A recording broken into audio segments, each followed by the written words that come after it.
The magic നോവലിലേക്ക് ഏവർക്കും സ്വാഗതം. Kamala ഗോവിന്ദൻ്റെ തുമ്പപ്പൂവ് part 4. ഷേടാ, ഇതാര് പറഞ്ഞു നിന്നോട്? നിന്റെ അച്ഛന് 57-ാം വയസ്സിൽ അത്യന്തം ഗ്രഹപ്പിഴയായിരുന്നു ജാതകത്തിൽ. കണ്ടില്ലേ, അത്യന്തം ഗ്രഹപ്പിഴയെന്ന് വെച്ചാൽ ആള് മിച്ചമുണ്ടോ ഇപ്പോൾ? നിന്റെ ജാതകത്തിൽ 28-ാം വയസ്സിൽ പിതൃകർമ്മത്തിന് യോഗം ഉണ്ടായിരുന്നത് കണ്ടു. ഗ്രഹപ്പിഴ തീരാൻ ഞാൻ എന്തോരം വഴിപാട് കഴിച്ചു, പ്രാർത്ഥിച്ച് നോമ്പ് നോറ്റു. എന്നിട്ടോ വല്ല ഫലം ഉണ്ടായോ? സരളയ്ക്ക് കണ്ണു നിറഞ്ഞു. ആളെ അങ്ങ് വിളിച്ചു, അത്ര തന്നെ. ബാക്കിയുള്ളവരതേ ഇവിടെ ഇട്ടേക്കുന്നു. എന്നെ അങ്ങ് വിളിച്ചിട്ട് അങ്ങേര് ജീവിച്ചിരുന്നെങ്കിലെന്ന് എപ്പോഴും ഞാൻ ആലോചിക്കും. അപ്പോൾ പ്രാർത്ഥിച്ചാലും ദോഷം മാറുകയല്ല അല്ലേ അമ്മേ? മാറുന്നതും കാണുമടാ ചക്ക. ഒരാളുടെ ദോഷം മറ്റൊരാളുടെ ഗ്രഹനില കൊണ്ട് ചിലപ്പോൾ തീരും. ഇവിടുന്ന് നിന്റെ കർമ്മയോഗവും നിന്റെ അച്ഛൻ്റെ ഗ്രഹപ്പിഴ ഒരേ സമയത്ത് വന്നു. ദൈവങ്ങൾക്ക് ഒന്നും ചെയ്യാൻ പറ്റാണ്ട് വരുന്ന സന്ദർഭങ്ങൾ കാണുമടാ.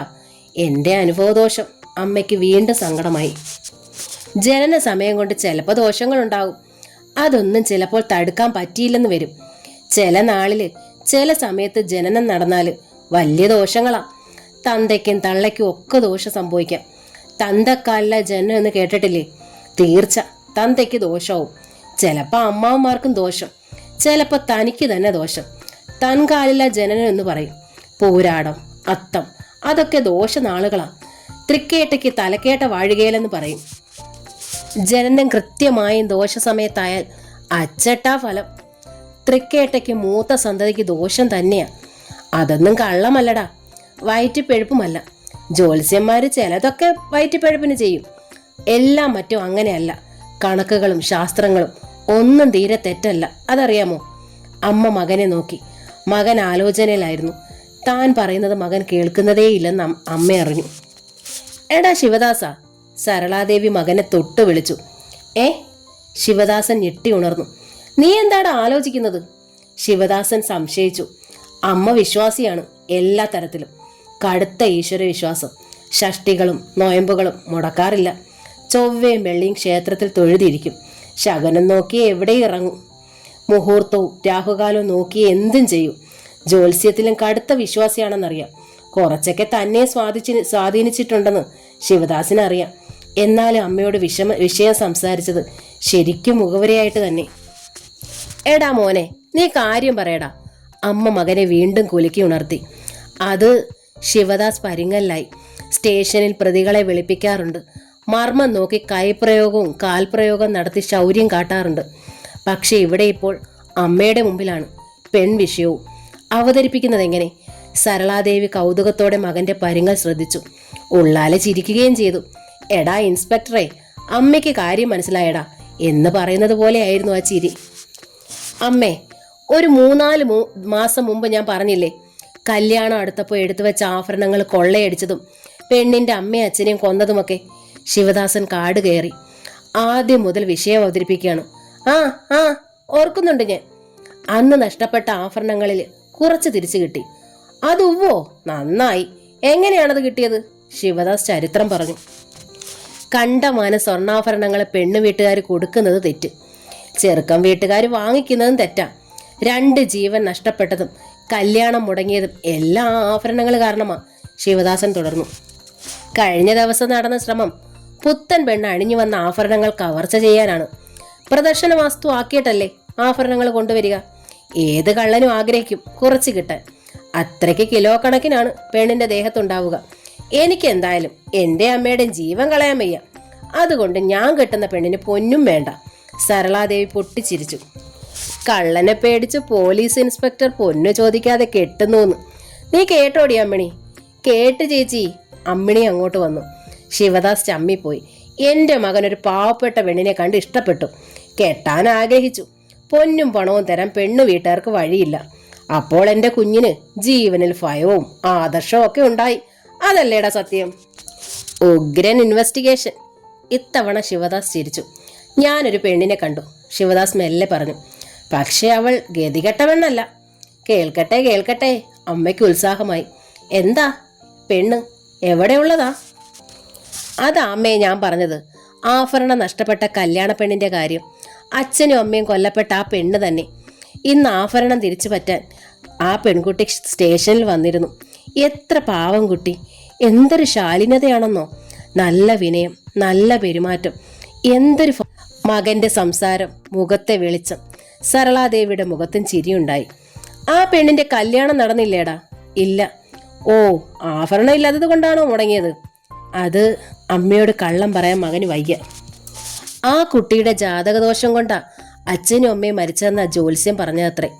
അതുകൊണ്ട് പയ്യന്റെ വീട്ടുകാർ പിന്മാറിയതാണ്. ഓഹോ, കഷ്ടമായല്ലോ, പാവം പെണ്ണ്. സരളാദേവി മൂക്കത്ത് വിരൽ ചേർത്തു. അല്ല, അച്ഛനും അമ്മയും മരിച്ചപ്പോൾ ദോഷം തീർന്നില്ലേ? പിന്നെന്താ അവർ മാറിക്കളഞ്ഞത്? അത് പിന്നെ ആ കുട്ടിക്ക് 22 വയസ്സുവരെ ഗ്രഹപ്പിഴയാണത്രേ. ഇനിയും മരണകർമ്മം ചെയ്യാൻ ജാതകഫലം കാണുന്നുണ്ടെന്ന്. അയ്യോ, കഷ്ടം. സരളാദേവിയുടെ മുഖം സഹതാപാർദ്രമായി. അതൊക്കെ വെറുതെ പറയാമേ. ആ ജാതകം ഒരു ശുദ്ധ ജാതകത്തിന്റെ കൂടെ ചേർത്ത ദോഷഫലം ഇല്ലാതാകുമല്ലോ. ശിവദാസ, അമ്മ വിളിച്ചു ഗൗരവത്തിൽ. എന്റേത് ശുദ്ധ ജാതകം അല്ലേ അമ്മേ? വേണ്ട. പെട്ടെന്നാണ് സരളാദേവി ഗൗരവത്തിലായത്. അത് പരീക്ഷണമാണ്, ജീവൻ കൊണ്ടുള്ള പരീക്ഷണം. വേണ്ട. കുഴപ്പമില്ലമ്മേ, അമ്മയല്ലേ മുമ്പ് പറഞ്ഞത് മറ്റ് ജാതകഫലം ചേർന്നത് ദോഷഫലം ഇല്ലാതാകുമെന്ന് പറഞ്ഞു. പക്ഷെ അതൊരു തീർച്ചപ്പെട്ട കാര്യമല്ല, വിശ്വാസം മാത്രമാണ്. ആ വിശ്വാസം വെച്ച് പരീക്ഷിക്കാൻ പറ്റത്തില്ല മോനെ. എനിക്ക് അവളെ വല്ലാതെ ഇഷ്ടപ്പെട്ടു പോയമ്മേ. സരളാദേവി അമ്പരന്നു. മകൻ ആദ്യമായിട്ടാണ് ഒരു പെണ്ണിനെ കുറിച്ച് ഇങ്ങനെ പറയുന്നത്. അവർ സങ്കടപ്പെട്ടുപോയി. അവൻ പറഞ്ഞത് ഇത്തരത്തിലൊരു പെണ്ണിനെ കുറിച്ചായി പോയല്ലോ. തെല്ലും സന്തോഷിക്കാൻ പറ്റാതെ വന്നല്ലോ. മോനെ, എനിക്ക് വയസ്സായി, മരണത്തെ തെല്ലും ഭയമില്ല. ഇന്നെങ്കിൽ ഇന്ന് ഞാൻ റെഡിയാണ്. പക്ഷേ ആശിച്ച ബന്ധം കിട്ടുമ്പോൾ ആ ബന്ധം കൊണ്ട് നിനക്കെന്തെങ്കിലും സന്നു പോയാൽ? അമ്മേ, ശിവദാസ് നടുങ്ങി. വേണ്ട കുട്ടാ, നിന്റെ ജീവൻ കൊണ്ട് പരീക്ഷണം നടത്തുന്ന കല്യാണം വേണ്ട മോനെ, സരളാദേവി തീർത്തു പറഞ്ഞു. 20 പവൻ വീട്ടിൽ പൂട്ടിവെക്കുന്നതിനോട് ജയശങ്കർ ഒട്ടും യോജിച്ചില്ല. കഴിഞ്ഞു പോയ സംഭവം അത്രയേറെ പഠിപ്പിച്ചിരുന്നു. ഇത് വെച്ചിട്ട് താനും ജയക്കുട്ടനും പകൽ ജോലിക്ക് പോകും. ഈ ആഭരണം തട്ടിയെടുക്കാൻ ഇനി മരണക്കുറി വീഴുക ശ്രീകുട്ടിക്കാകും. അതുകൊണ്ട് ഇത് ലോക്കറിൽ വെക്കാം. എന്നെങ്കിലും ശ്രീകുട്ടിയുടെ ആവശ്യം വരുമ്പോൾ എടുത്ത് അനായാസം കാര്യങ്ങൾ നടത്താം. ജയക്കുട്ടനോട് ജയശങ്കർ അഭിപ്രായം പറഞ്ഞു. ജയക്കുട്ടൻ പക്ഷെ തടഞ്ഞു. ഇതിപ്പോൾ ലോക്കറിൽ വെച്ചിട്ട് എന്ത് കാര്യേട്ടാ, അവൻ പറഞ്ഞു. ചേട്ടൻ അറിയാലോ, അന്ന് ആഭരണം വാങ്ങാൻ എൻ്റെ വീതം പണം തന്നത് ലോൺ എടുത്തും ബ്ലേഡിൽ നിന്ന് വാങ്ങിയാണെന്ന്. കൊടുക്കാനാകാതെ വിഷമിക്കുകയാണ് ഞാൻ. ബാങ്കിൽ നിന്ന് നോട്ടീസ് വന്ന് കിടക്കുന്നു. ഓഫീസിൽ ബ്ലേഡുകാരോട് അവധി പറഞ്ഞ് ഞാൻ മടുത്തു. പലിശ ഇരട്ടിക്കുകയാണ് താനും. ജയക്കുട്ടൻ നിർത്തി. നീ പറയൂ. ഈ ആഭരണങ്ങൾ കിട്ടിയാൽ എനിക്കത് ആശ്വാസമാകുമായിരുന്നു. ബാങ്കിലെ ലോണും അടയ്ക്കാം, ബ്ലേഡിനും കൊടുക്കാം. ചേട്ടന് പിന്നെ തിരിച്ചടയ്ക്കേണ്ടാത്ത പണമായിരുന്നല്ലോ അന്നെടുത്തത്. അതുകൊണ്ട് വീട്ടിൻ്റെ പ്രശ്നമില്ലല്ലോ. നിനക്ക് എത്രയാ വേണ്ടുന്നത്? 10-15 പവനെങ്കിലും ഉണ്ടെങ്കിലേ പറ്റൂ ചേട്ടാ. അപ്പോൾ ശ്രീകുട്ടിക്കൊരാവശ്യം വന്നാലോ കുട്ടാ? ആവശ്യം വന്നാൽ ഇതുപോലെ തന്നെ എടുക്കാമല്ലോ ചേട്ടാ. ഇതിപ്പോ ആവശ്യം നടന്നതുമില്ല, പലിശ കയറി മുടിയണം എന്നും വന്നാലോ? ആകെ നാണക്കേടായിരിക്കും ഓഫീസിൽ. എന്ത് ചെയ്യണം, എങ്ങനെ വീട്ടണം എന്ന് ആലോചിച്ച് ഞാൻ വിഷമിച്ചിരിക്കുകയായിരുന്നു. അപ്പോഴാ SIയുടെ വരവും പറച്ചിലും. എന്തായാലും അത് നന്നായി എന്നാണ് ഞാൻ കരുതുന്നത്. ശരി, നിനക്ക് ആവശ്യമുള്ളത് എടുക്ക്, ജയശങ്കർ പറഞ്ഞു. 10-15 പവനോളം തൂക്കം കണക്കാക്കി ജയക്കുട്ടൻ ആഭരണങ്ങൾ പൊതിഞ്ഞെടുത്തു. ശേഷിച്ചത് ഒരു ചെറിയ പൊതിയിലാക്കി ജയശങ്കർ പറഞ്ഞു. ഇത് ലോക്കറിൽ വെക്കാം. ആയിക്കോട്ടെ. എല്ലാ അകത്തു നിന്ന് ശ്രീകുട്ടി കാണുന്നുണ്ടായിരുന്നു. ആരും അവളോട് ഒരഭിപ്രായവും ചോദിച്ചില്ല. അല്ലെങ്കിൽ എന്തിനു ചോദിക്കണം? ഉണ്ടാക്കിയവർ എടുക്കുന്നു, അവർ തന്നെ ഇനി ഉണ്ടാക്കും ആവശ്യം വന്നാൽ. പക്ഷെ വരാത്തത് അത് മാത്രമല്ലേ. ഇപ്പോൾ ശ്രീകുട്ടിയുടെ ആവശ്യം എന്നാൽ ശ്രീകുട്ടിയുടെ വിവാഹം എന്നർത്ഥം. അതുണ്ടാവാൻ ഉടനെ ഒന്നും സാധ്യതയും കാണുന്നില്ല. പിന്നെന്തിന് ആഭരണങ്ങൾ സൂക്ഷിച്ചു വെക്കണം? പോകട്ടെ, എല്ലാം പോകട്ടെ. അന്ന് തന്നെ ജയക്കുട്ടൻ ആഭരണങ്ങൾ വിറ്റു. 50,000-ഓളം രൂപ പലിശ അടക്കം കടമുണ്ട്. ജയക്കുട്ടൻ അതങ്ങ് വീട്ടി. ആശ്വാസത്തോടെ നെടുവീർപ്പെട്ടു. ബാക്കി സ്വർണം ജയശങ്കർ ലോക്കറിലും വെച്ചു. അന്ന് സന്ധ്യയ്ക്ക് ജയവിലാസിൽ രാധികയുടെ അച്ഛൻ ചന്ദ്രശേഖരനെത്തി. വിവാഹം പറഞ്ഞ് നിശ്ചയം നടത്തി തീയതിയും കുറിച്ചു കഴിഞ്ഞതായിരുന്നു ജയശങ്കറിൻ്റെയും രാധയുടെയും. ശ്രീകുട്ടിയുടെ വിവാഹ തീയതി കഴിഞ്ഞാൽ കൃത്യം 30-ാം ദിവസമായിരുന്നു കുറിച്ച ആ തീയതി. കുറിച്ച തീയതികളൊക്കെ പാഴായിപ്പോയി. കുറച്ചുനാൾ കഴിയട്ടെ എന്ന് ചന്ദ്രശേഖരൻ ഇങ്ങോട്ട് പറയുകയാണുണ്ടായത്. എന്ന് കരുതി മാസം 4-5 ആകുന്നു ഇപ്പോൾ. ഇനി നീട്ടിയാലോ? വിവാഹ തീയതി കുറിച്ച് അന്ന് തന്നെ രൂപ 50,000 ജയശങ്കർ രാധയുടെ അച്ഛനോട് കൈപ്പറ്റിയിട്ടുണ്ട്. സ്ത്രീധനം മുൻകൂർ വാങ്ങി ആവശ്യം പറഞ്ഞു തന്നെ. എത്ര നാളാണ് കാത്തിരിക്കുക? അതിനാണ് കക്ഷി വന്നതും. ശ്രീകുട്ടിയുടെ ജാതകത്തിൽ പിശക് വന്നതുകൊണ്ട് നിശ്ചയിച്ച വിവാഹം മുടങ്ങി എന്നതിനപ്പുറം ചന്ദ്രശേഖരനും വീട്ടുകാരും ഒന്നും. ജയശങ്കർ രാധയെ മറന്നിട്ടോ, വിവാഹക്കാര്യം ഓർമ്മിക്കാഞ്ഞിട്ടോ, സ്ത്രീധനം വാങ്ങിയ കാര്യം അവഗണിച്ചിട്ടോ ഒന്നുമല്ല മുന്നോട്ടിറങ്ങാഞ്ഞത്. ഡെമോക്ലീസിന്റെ വാൾ പോലെ തലയ്ക്ക് മുകളിൽ മുടിനാരിഴയിൽ കിടക്കുകയാണ് ശ്രീകുട്ടിയുടെ ദുരന്ത ജാതകഫലം. ആ വാൾ പതിയുന്നത് ജയശങ്കറിന്റെ തലയിലാണെങ്കിലോ രാധ വിധവയാകും. അത് പക്ഷെ പറയുന്നതെങ്ങനെ, പറഞ്ഞൊഴിവാകുന്നതെങ്ങനെ? 50,000 രൂപയ്ക്ക് കടക്കാരനായി പോയില്ലേ? അല്ലായിരുന്നെങ്കിൽ കാത്തിരിക്കാൻ പറയാമായിരുന്നു. രൂപയുണ്ടായിരുന്നെങ്കിൽ തിരികെ കൊടുക്കാമായിരുന്നു എന്നുപോലും ജയശങ്കറിന് തോന്നിപ്പോയി. വർക്ക്ഷോപ്പ് വിറ്റാൽ പണം കിട്ടും. പണം, പക്ഷേ പിന്നൊരു തൊഴിൽ മറ്റെന്താണുള്ളത്? ജീവിക്കാൻ ഒരു വഴി വേണ്ടേ? ജയശങ്കർ ഓരോന്നാലോചിച്ച് തലപുകഞ്ഞിരിക്കുമ്പോഴാണ് രാധയുടെ അച്ഛൻ്റെ വരവ്. വല്ലാതെ നടുക്കം കൊണ്ടുപോയി അവൻ. 3 പെണ്ണും ഒരാണുമാണ് ചന്ദ്രശേഖരന്. മൂത്തവളാണ് രാധ. ജയശങ്കറിനെ കുറിച്ചും ജനാർദ്ദനൻ സാറിനെ കുറിച്ചും അന്വേഷിച്ചപ്പോൾ ഏറ്റവും നല്ല കുടുംബം എന്ന അറിവ് കിട്ടിയതിനെ തുടർന്നാണ് വിവാഹം നിശ്ചയിച്ചതും തുക കൈമാറിയതും. പിന്നീടുണ്ടായ സംഭവങ്ങൾ ആകസ്മികമാണല്ലോ.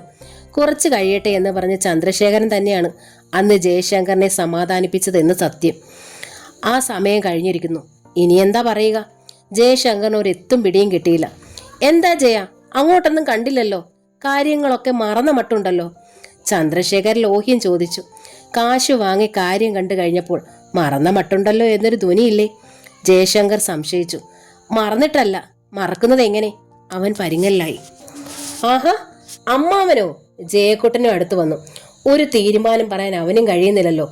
എല്ലാ കാര്യങ്ങൾക്കും എപ്പോഴും തീരുമാനം എടുക്കുകയും പ്രവർത്തിക്കുകയും ചെയ്തിരുന്നവർ ഇന്നില്ലല്ലോ. ഒക്കെ കഴിഞ്ഞിട്ടിപ്പോൾ 4-5 മാസം ആകുന്നില്ലേ ജയ? ദിവസം കുറച്ച കാര്യങ്ങളല്ലേ ഉള്ളൂ, ഇനി നീട്ടുന്ന എന്തിനാ? ചന്ദ്രശേഖരൻ ചോദിച്ചു. അതിപ്പോ ഇത്ര പെട്ടെന്ന് പറഞ്ഞാൽ? ജയശങ്കർ ആകെ വിഷമത്തിലായി. ആഹാ, ഇതിപ്പോ നന്നായേ, പെട്ടെന്നാണോ? ചന്ദ്രശേഖരൻ തെല്ല് ഗൗരവത്തിലായി. മാസം എത്രയായി?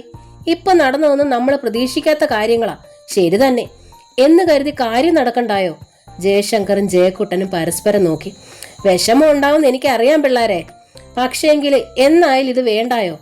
ഇത് ദിവസം കുറിച്ച കാര്യം, നാട്ടുകാരതുവിധം പറയുന്നു. ശ്രീകുട്ടിയുടെ കാര്യം നടക്കട്ടെന്ന് കരുതിയിട്ടാ. അതിനി എന്നാ ജയ നടക്കുന്നത്? വല്ല തീരുമാനമായോ? ആയിട്ടില്ല. അത് കഴിഞ്ഞാൽ ഉടനെ ഇതാകാം. ഞാൻ വാക്ക് തെറ്റിക്കൊന്നുമില്ല കേട്ടോ. ആ പേടിയൊന്നും എനിക്കില്ല ജയ. പക്ഷെ കാര്യം അതല്ല. ജയനറിയാമല്ലോ, രാധയ്ക്ക് ഇളയ പെമ്പിള്ളാരും പ്രായം തികഞ്ഞവരാണ്. തൊട്ടിളയവൾക്ക് ഒരാലോചന വന്ന് മുറുകി. ഏതാണ്ട് തീരുമാനത്തിലെത്തിയിരിക്കുകയാണ്. മൂത്തവളുടെ കഴിയാതെ എങ്ങനെ നടത്തും? ഒന്നുകിൽ ഇത് കഴിഞ്ഞാലുടനെ, അല്ലെങ്കിൽ രണ്ടും കൂടി ഒരേ പന്തലിൽ വെച്ച്. അങ്ങനെ ചെയ്യണമെന്ന് കരുതിയിട്ടാ വന്നതും. ജയശങ്കർ ആകെ കുഴഞ്ഞു. ഇവിടുത്തെ കുട്ടിയുടെ കഴിഞ്ഞില്ല എന്ന് വെച്ചിപ്പോ എന്താ? അത്രയ്ക്ക് വലിയ പ്രായമൊന്നും ആയിട്ടില്ലല്ലോ. എന്റെ പെണ്ണും കൂടി വന്ന് കാര്യം നടത്തട്ടെ. അല്ലെങ്കിൽ ഒരു പെണ്ണിവിടെ വരാതെ ആ കുട്ടിയെ ഇറക്കി വിട്ടാൽ ഇവിടുത്തെ കാര്യങ്ങൾ ആരാ നോക്കാൻ? ചന്ദ്രശേഖരൻ അതിനും വഴി പറഞ്ഞു. ചേട്ടൻ ഇങ്ങ് വന്നേ. ജയക്കുട്ടൻ ജയശങ്കറിനെ തോണ്ടി വിളിച്ചു. ഇരുവരും അകത്തേക്ക് കയറി. എന്തിനാ ചേട്ടാ ഇനി നീട്ടി വെക്കുന്നേ? നടക്കട്ടെ എന്ന് ആ അമ്മാവൻ പറഞ്ഞത് കേട്ടില്ലേ? ഇളയ പെണ്ണിന്റെ കാര്യം ഉറപ്പിച്ചെന്നു. അല്ലെങ്കിൽ ഇത് ഉറപ്പിച്ച കാര്യമല്ലേ? എന്നായാലും നടക്കേണ്ടത്. നീട്ടി വെച്ചിട്ട് എന്ത് നേടാനാ? കുട്ടാ, നിനക്കറിയില്ലേ കാര്യങ്ങള്? എനിക്കെന്തെങ്കിലും വന്നു പോയാൽ? ഓ വന്നു മണ്ണാങ്കട്ട. ജയക്കുട്ടൻ പറഞ്ഞു.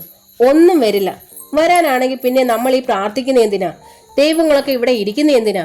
എന്നാലും ഒരെന്നാലുമില്ല. ഇനി അതല്ല, എന്തെങ്കിലും സംഭവിച്ചാൽ അത് വിധിയാണെന്ന് കരുതാം. ചേട്ടന് മാത്രമല്ല, എനിക്ക് സംഭവിക്കാമല്ലോ. ജയശങ്കറിന് മിണ്ടാട്ടമില്ല. ചേട്ടൻ വാ, ഞാൻ പറയാം. ജയക്കുട്ടൻ തന്നെ മുമ്പോട്ട് വന്നു. എല്ലാം കേട്ട് അടുക്കളയിൽ നിന്നിരുന്ന ശ്രീകുട്ടിയോട് ഒരഭിപ്രായവും ആർക്കും ചോദിക്കാനില്ല. അല്ലെങ്കിൽ എന്ത് ചോദിക്കാൻ? നിന്റെ വിവാഹത്തിന് മുമ്പ് എൻ്റെ നടത്തിക്കൊള്ളട്ടെ എന്നോ? അത് ചോദിക്കാത്തതിൽ ശ്രീകുട്ടിക്ക് വിഷമമില്ല.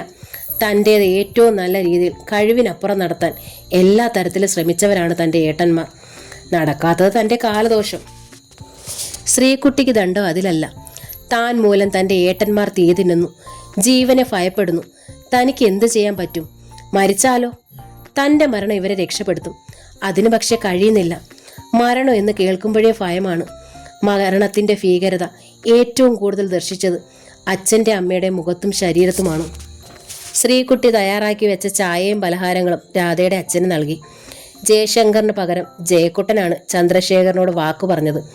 ഏറ്റവും നല്ല ദിവസം നോക്കി അടുത്ത തന്നെ മുഹൂർത്തം കുറിപ്പിച്ചു കൊള്ളാൻ. ചന്ദ്രശേഖരന് സന്തോഷമായി. പിറ്റേന്ന് തന്നെ നേരം കുറിപ്പിച്ച ആളെത്തി. നിങ്ങളുടെ രണ്ടുപേർ. ചന്ദ്രശേഖരൻ സന്തോഷത്തോടെ മടങ്ങി. ഇനി 2 ആഴ്ച മാത്രം. ജയശങ്കർ ആ കുറിപ്പും കയ്യിൽ പിടിച്ച് അങ്ങനെ തന്നെ നിന്നു. വിവാഹം എന്ന വാക്കിന്റെ പ്രാധാന്യമോ വിവാഹിതനാകാൻ പോകുന്ന വരന്റെ സ്വപ്നങ്ങളോ ഉത്സാഹമോ ഒന്നും ആയിരുന്നില്ല അവന്റെ മനസ്സിൽ. വലിയ തെറ്റ് ചെയ്യുന്നു എന്ന ഭാവം.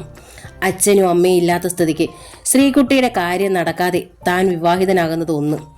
രണ്ടാമത് ശ്രീകുട്ടിയുടെ ജാതക ഫലം മറച്ചുവെച്ച് രാധയെ ഭാര്യയാക്കുന്നത്. രണ്ടും അവന്റെ മനസാക്ഷിക്ക് മുമ്പിൽ തെറ്റ് തന്നെ.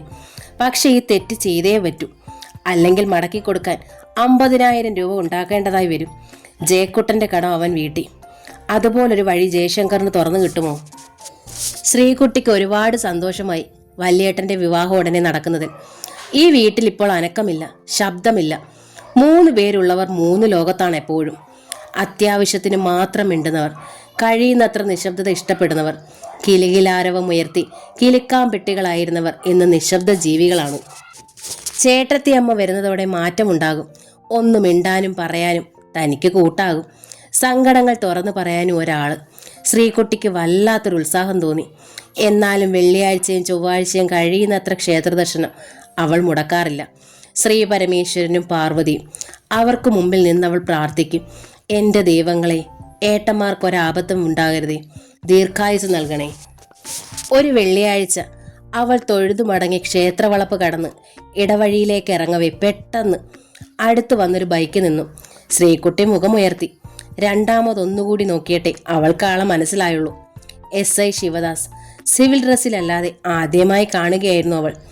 ബൈക്കിന് പിന്നിൽ ഒരു മധ്യവയസ്ക. അമ്മയാകും. എന്തൊരൈശ്വര്യമുള്ള മുഖം. ശ്രീകുട്ടിയുടെ കണ്ണുകൾ പൊടുന്നതിനെ നനവാർന്നു. തൻ്റെ അമ്മയുടെ മുഖത്തും എന്നും ഇതേ ഭാവമായിരുന്നു. ഒന്ന് നോക്കി ചിരിച്ചെന്ന് വരുത്തി കടന്നു പോകാൻ തുടങ്ങുകയായിരുന്നു ശ്രീകുട്ടി. അത് മതിയല്ലോ. നിൽക്കൂ. പെട്ടെന്ന് SIയുടെ ശബ്ദം. അവൾ നിന്നു. ശ്രീകുട്ടി തന്നെയല്ലേ? തീർച്ചയുണ്ട്. എന്നാലും വെറുതെ ചോദിക്കുകയാണ്. SI ശിവദാസ് അമ്മയെ ബോധ്യപ്പെടുത്താൻ. ഉവ്, അവൾ പറഞ്ഞു. എന്നെ മനസ്സിലായോ? ഉവ്. അവൾ വീണ്ടും നോട്ട അമ്മയിലേക്ക് തിരിച്ചു. ഇതെന്റെ അമ്മ. SI തുടർന്നു. അമ്മ വലിയ ഭക്തയാണ്. ഈശ്വരനിൽ വിലയിച്ച് മുക്തിമാർഗം നേടുന്ന പ്രായം. പോടാ. പെട്ടെന്ന് സരളാദേവി ചിരിയോടെ മകന്റെ ചെവിയിന്മേൽ പിടുത്തമിട്ടു. പിന്നെ ശ്രീകുട്ടിയുടെ നേരെ തിരിഞ്ഞു. ഇവൻ പറഞ്ഞു, ഈ ക്ഷേത്രത്തിൽ ശ്രീ പരമേശ്വരനും ശ്രീ പാർവതിയും ഒരുമിച്ച് ഒരു വളപ്പില പ്രതിഷ്ഠയെന്ന്. ഒന്ന് കണ്ട് തൊഴാമെന്ന് വിചാരിച്ചപ്പോ ഇന്നാണെങ്കിലേ ഇവന് പറ്റത്തോളം എന്ന് പറഞ്ഞു. അതുകൊണ്ട് പോന്നതാ. കുട്ടിയുടെ വീട് ഇവിടെ അടുത്ത് തന്നെയാ? അതെ. അവൾ തലയാട്ടുകയും ചെയ്തു. തൊഴുതു കഴിഞ്ഞിറങ്ങിയതാ അല്ലേ? അതെ. ഒറ്റയ്ക്കേ ഉള്ളൂ? പഠിക്കുക. അവൾ ദയനീയമായി ശിവദാസിനെ നോക്കി.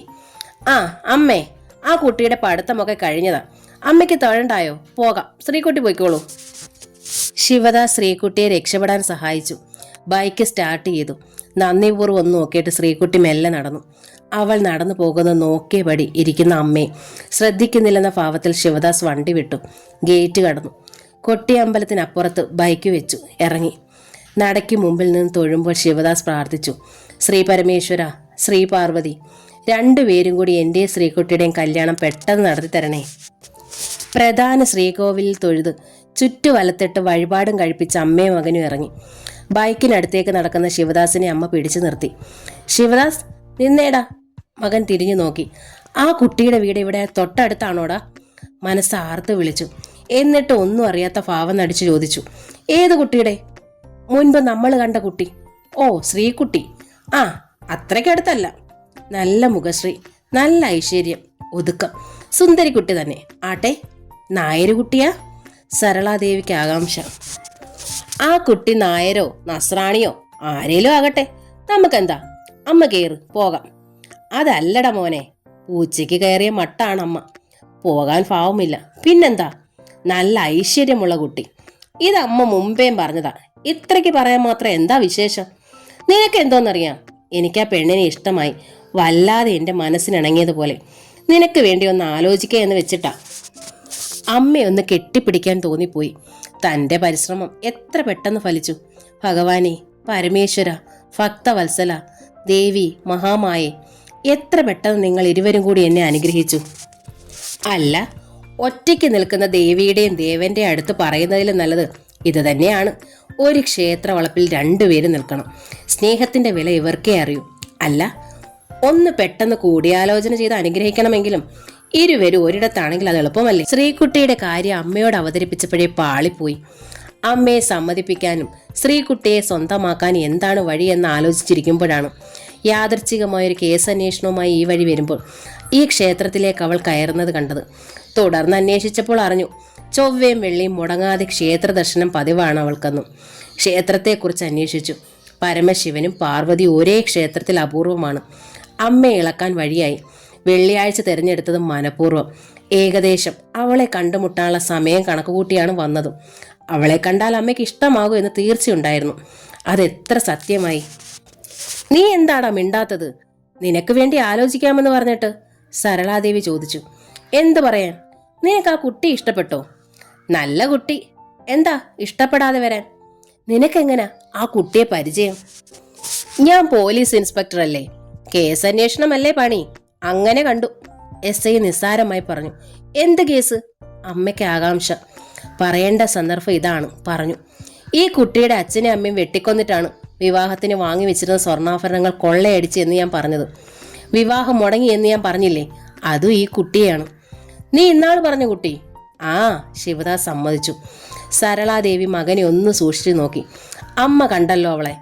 എന്ത് ജാതകദോഷമാണമ്മേ അവൾക്ക്? അങ്ങനെയൊക്കെ അവളെക്കുറിച്ച് ചിന്തിക്കുന്നതാ ദോഷം. നീ അപ്പോൾ മനഃപൂർവ്വം എന്നെ തൊഴിയിക്കാൻ കൊണ്ടുവന്നതാ അല്ലേ ശിവദാസ? കാട്ടിത്തരാൻ. സത്യല്ലേടാ? ആ, നുണ പറയാൻ കഴിഞ്ഞില്ല. നിങ്ങൾ തമ്മിൽ കാണാറുണ്ടല്ലേ? ഇല്ല. അമ്മയാണേ ഇല്ല. എൻ്റെ ആഗ്രഹം മാത്രമാണമ്മേ അവളുടെ ജാതകദോഷം മറ്റാർക്കും ഉണ്ടാകാതിരിക്കാൻ എല്ലാ ചൊവ്വാഴ്ചയും വെള്ളിയാഴ്ചയും അവൾ ഇവിടെ വന്ന് കരഞ്ഞു പ്രാർത്ഥിക്കുന്നുണ്ട്.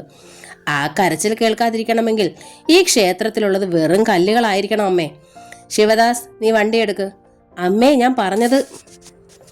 എടാ, എനിക്ക് 10 പലതുമില്ല പരീക്ഷണം നടത്താൻ. 10 പലതും ഉള്ളവർ പോലും തയ്യാറാകാത്ത കാര്യം എന്താടാ നീ പറയുന്നത്? ജാതകദോഷമുള്ള പെണ്ണിനെ കെട്ടിയിട്ട് നിനക്ക് എന്തെങ്കിലും സംഭവിക്കുന്നത് കാണാനായി ഈ അമ്മ കാത്തിരിക്കത്തില്ലടാ. മരിക്കാൻ എനിക്ക് ഇത്തിരി വിഷം കിട്ടും, ഒരു ബുദ്ധിമുട്ടുമില്ല. എന്നിട്ട് നീ പിന്നെ നിന്റെ ഇഷ്ടം പോലെ ചെയ്, അതാ നല്ലത്. സരളാദേവിക്ക് കരച്ചിൽ വന്നു. ശിവദാസ് വണ്ടി സ്റ്റാർട്ട് ചെയ്തു. എൻ്റെ ദൈവങ്ങളെ, ഇത്രയും സങ്കടം അനുഭവിക്കാനാണോ ഞാൻ ഈ നടയിലെത്തിയത്? സരളാദേവി നെഞ്ചിൽ കൈവച്ചു. അമ്മ കയറിയിരിക്കെ, പോകാം. അമ്പലനടയിൽ ഒരു സീൻ വേണ്ട. സരളാദേവി ബൈക്കിന് പിന്നിൽ കയറിയിരുന്നു. എന്നാലും എൻ്റെ മോനെ, നീ എന്തിനാ എന്നെ ഇത്രയും സങ്കടപ്പെടുത്താനായിട്ട് കൊണ്ടുവന്നത്? അവർ നേരിയതിൻ്റെ തുമ്പുകൊണ്ട് മുഖം അമർത്തി തുടച്ചു. വിഷണ്ണനായി ശിവദാസൻ വണ്ടി വിട്ടു. വെളുക്കാൻ തേണ്ടിച്ചത് പാണ്ടായി. താൻ പോലീസ് ഇൻസ്പെക്ടറാണെന്ന് പറഞ്ഞിട്ട് എന്താ കാര്യം? സ്വന്തം അമ്മയെ പാട്ടിലാക്കി ഒരു കാര്യം സാധിക്കാൻ പോലും വഴിയില്ലെന്ന് വെച്ചാലോ? തന്നെയുമല്ല, ദോഷമൊന്നും സാരമില്ല എന്ന് പറഞ്ഞ് മുന്നോട്ട് ചാടി കാര്യം സാധിക്കാനുള്ള സാഹസികത പോലും ഇക്കാര്യത്തിൽ ഇല്ലാതാനും. കാരണം ഈ അമ്മയുടെ വിശ്വാസത്തിന് കീഴിലല്ലേ വളർന്നത്. വിശ്വാസങ്ങളൊക്കെ അടിയുറച്ചു പോയി. അവിടെയാണ് തകരാറ്. പക്ഷെ ശ്രീകുട്ടിയെ കിട്ടുകയും വേണം. അവൾ കൈയിട്ട് പോകാൻ പാടില്ല. അമ്മയ്ക്ക് പോലും ഒറ്റ നോട്ടത്തിൽ അവളെ എന്തിഷ്ടമായി. എൻ്റെ സുന്ദരിക്കുട്ടി, നീ എൻ്റെ കയ്യിൽ നിന്ന് വഴുതി പോകല്ലേ.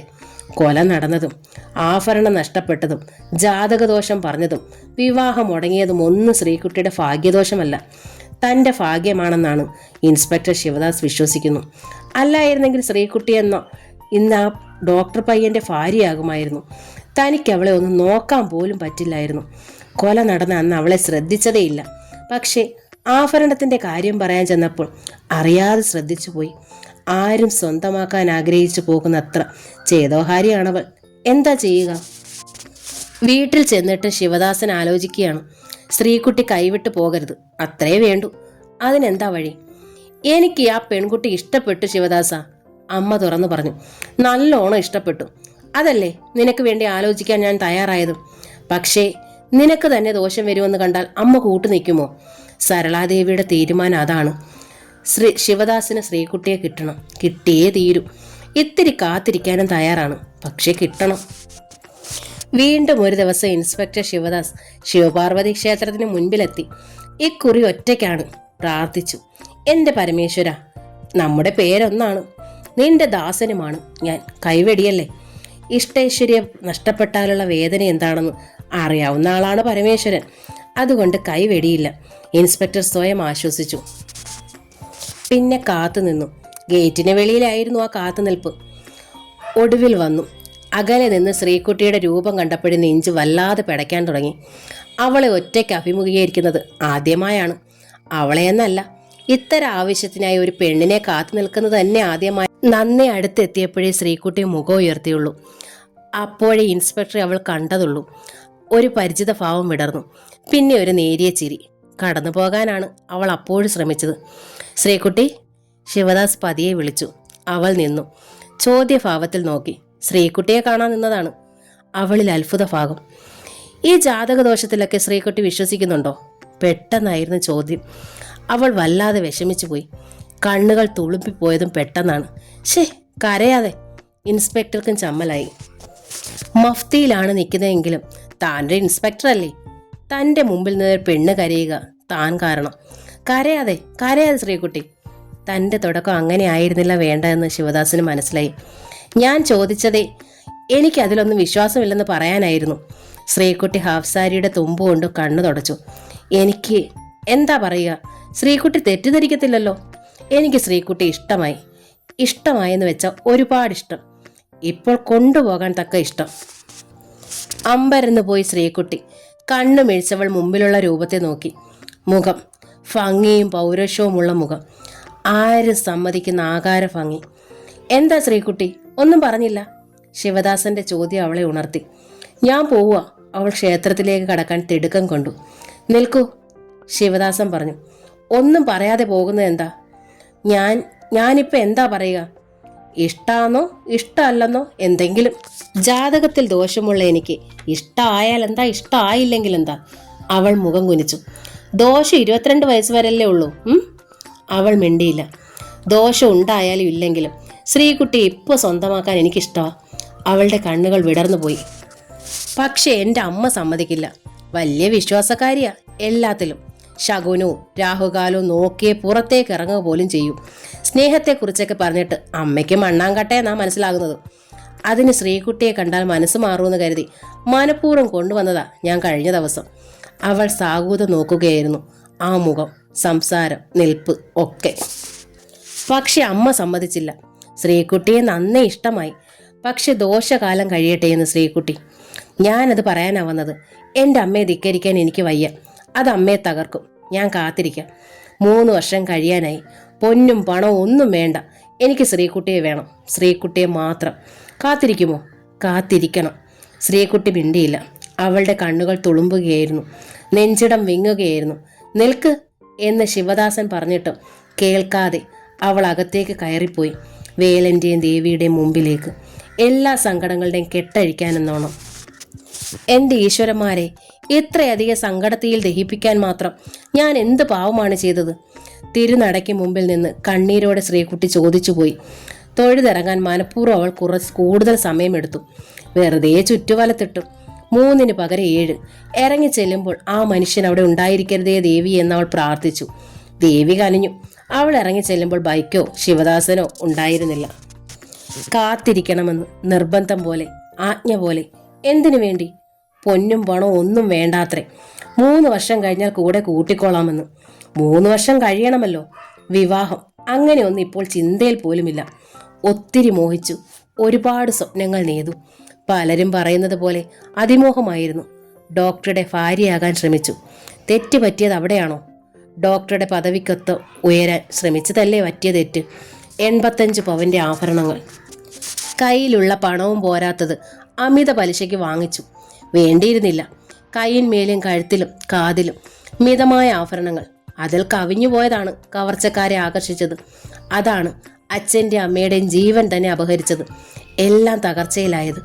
ഇപ്പോൾ ഏക ചിന്ത ആർക്കും ഒരു ദോഷം സംഭവിക്കല്ലേ എന്ന് മാത്രമാണ്. അതാണ് പ്രാർത്ഥനയും. അതിനിടയിൽ ഒരു SIയുടെ പ്രേമിയഭ്യർത്ഥന. വിശ്വാസിയായി പോയത്രേ അമ്മ. മകനും വിശ്വാസിയാണ്. അതുകൊണ്ട് ക്ഷമയോടെ കാത്തിരിക്കണമെന്ന്. ശ്രീകുട്ടി ഇൻസ്പെക്ടർ ശിവദാസിന്റെ മുഖം മറക്കാൻ ശ്രമിച്ചു. പക്ഷെ അവൾ അറിഞ്ഞു, മറക്കാൻ ശ്രമിക്കുന്നത് കൊണ്ട് തന്നെ ആ മുഖവും ആ വാക്കുകളും എപ്പോഴും മനസ്സിൽ തട്ടി വരുന്നു എന്നും. ജയശങ്കറിന്റെ വിവാഹ തീയതി അടുത്തു. ഒരു വലിയ പ്രശ്നത്തെ നേരിടുകയായിരുന്നു ജയശങ്കർ. വിവാഹ ചെലവെന്ന നിലയിൽ സ്ത്രീധനമായി വാങ്ങിയ 50,000 രൂപ എന്നേ ചെലവഴിച്ചു പോയി. ഇപ്പോൾ കയ്യിലൊന്നുമില്ല. അപ്രതീക്ഷിതമായ സംഭവങ്ങളും തുടർന്നുണ്ടായ സംഭവഗതികളും വിഷമങ്ങളും ജയശങ്കറിന്റെ ബിസിനസ്സിനെ കാര്യമായി ബാധിച്ചു. ഓർഡർ പിടിക്കാനും ലാഭത്തിന് തടികൾ വാങ്ങാനും അത് വെട്ടി അർപ്പിക്കാനുമൊക്കെ നല്ല സാമർഥ്യമായിരുന്നു അവന്. പക്ഷെ എല്ലാം തകിടം മറിഞ്ഞില്ലേ. ബിസിനസ്സിലേക്ക് ഇപ്പോൾ ശ്രദ്ധിച്ചു വരുന്നതേ ഉള്ളൂ. പണം അങ്ങോട്ട് കുറച്ചിറക്കിയാലേ പറ്റൂ. അതിനിടയിലാണ് കല്യാണം. വിപുലമായ ആഘോഷമൊന്നുമില്ല എന്ന് തന്നെ തീരുമാനിച്ചു. എന്നാലും കുറച്ചുപേരെ വിളിക്കണം. അടുത്ത ബന്ധുക്കളെയും സഹപ്രവർത്തകരെയും സുഹൃത്തുക്കളെയും വിളിക്കാതെ വയ്യ. വണ്ടികൾ ബുക്ക് ചെയ്യണം. എല്ലാറ്റിനുപരി വിവാഹ സാരികളും ഡ്രസ്സുകളും എടുക്കണം. താലിമാല വാങ്ങണം. ജയശങ്കറിന് തല കറങ്ങി. ജയക്കൂട്ടൻ തന്നെ പോംവഴി നിർദ്ദേശിച്ചു. 5 പവൻ ലോക്കറിലുണ്ടല്ലോ, തൽക്കാലം അതെടുത്ത് താലിമാലയാക്കാം. ജയശങ്കർ അല്പം ആലോചിച്ചു. പിന്നെ തോന്നി അത് മതിയെന്നു. ഇപ്പോഴത്തെ കാര്യം നടക്കട്ടെ, പിന്നീട് ആവശ്യം വരുമ്പോൾ അപ്പോഴുണ്ടാക്കാം. ബിസിനസ്സും അപ്പോഴേക്കും പുരോഗമിക്കും. പണം മറിക്കാനായാലും ഉണ്ടാകും. കമല ഗോവിന്ദന്റെ തുമ്പപ്പൂവ് എന്ന നോവലിന്റെ ഈ ഭാഗം ഇവിടെ പൂർണ്ണമാവുകയാണ്. ഈ നോവൽ നിങ്ങൾക്ക് ഇഷ്ടമായെങ്കിൽ പ്ലീസ് ഒന്ന്